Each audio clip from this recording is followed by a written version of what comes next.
ลูกหลานที่ได้ลอกแบบมาจากระนาดเล็กของขมิ้นตำแต่เข้าสมัยเข้าแผ่นเสียงกากี่ครั้งตุอัด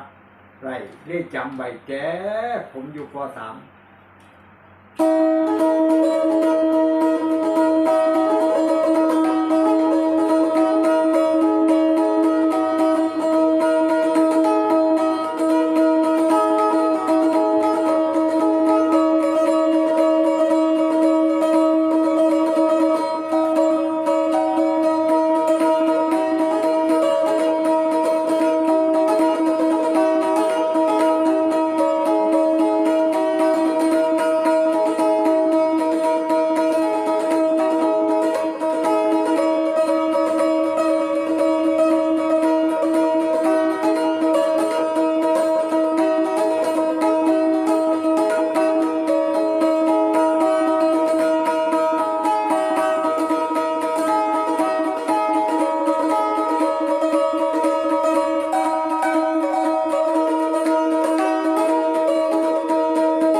บ่ไปหน้ามาหลังดอกตัวนี้